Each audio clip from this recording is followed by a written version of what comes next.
Hello everybody and welcome back to another 5-minute Bible study. Today we are in somewhat of a famous chapter in the Old Testament, Numbers chapter 13, well known among the stories of the Israelites and the wilderness wanderings and things.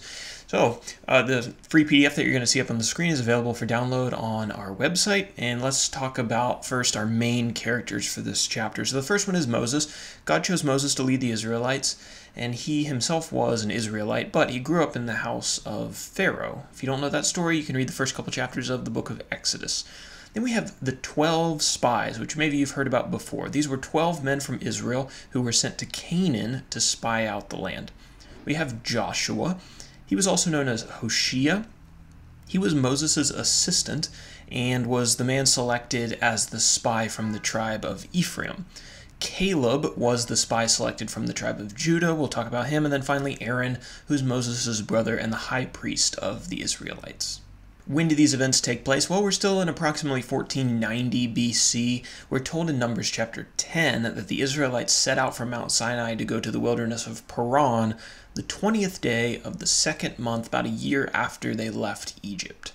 We have a few new locations on our map. In Numbers chapter 12, the Israelites moved their camp from a place called Hazeroth to the wilderness of Paran, which you'll see there on the map. The 12 spies that we talk about in this chapter are going to go north of the wilderness of Paran up into southern Canaan to spy out the land. Specifically mentioned are the areas of the Negeb and the hill country of Judea, which is the region round about the city of Hebron, which you'll see on the map.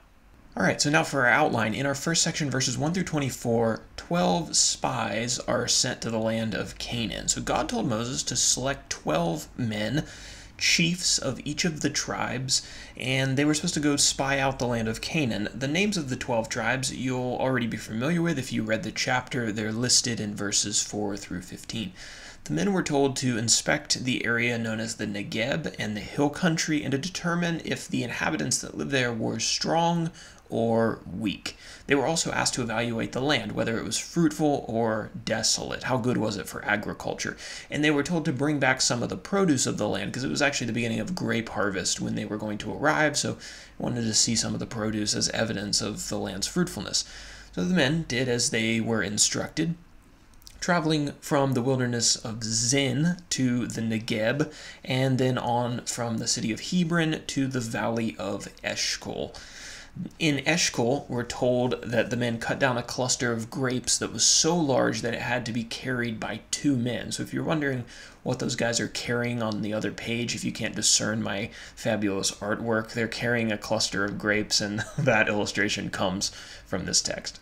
Now in our second section, verses 25 through 33, the spies report back to Moses and Aaron. So after 40 days of spying, the 12 Israelites came back to the camp of Israel, and they showed Moses and Aaron and all the people the fruit that they had gathered there, and they described the land as flowing with, quote, milk and honey. So it was very fruitful, very abundant, a great place to live. But the spies bemoaned the fact that the people who inhabited the land were very strong and their cities were fortified. They told the people that they had seen the sons of Anak there, and the sons of Anak were a powerful race of people of significant height who were descendants from the Nephilim, who are mentioned back in Genesis chapter 6 in verse 4.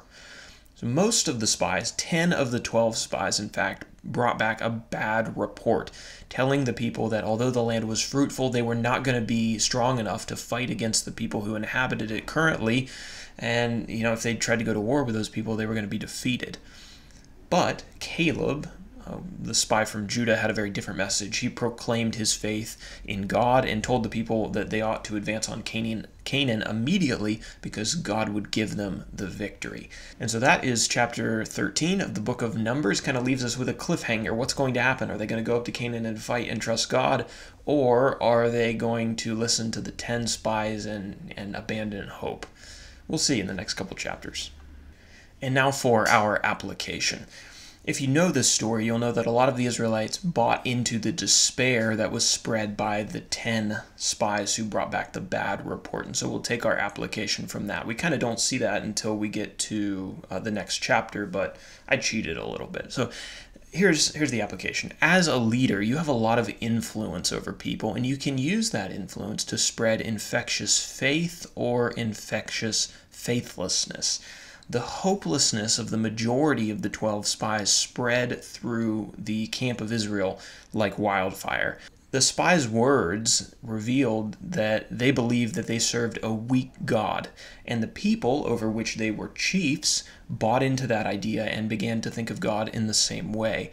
Being a leader is a big responsibility, and it's not for everyone. You can either lead people into acts of great faith with confidence of success based on the enormity of God's power, or you can lead people into despair and into believing that their God is really no greater than their own strength. So in terms of leadership here, let's all try to lead like Caleb, not like the 10 spies who spread hopelessness.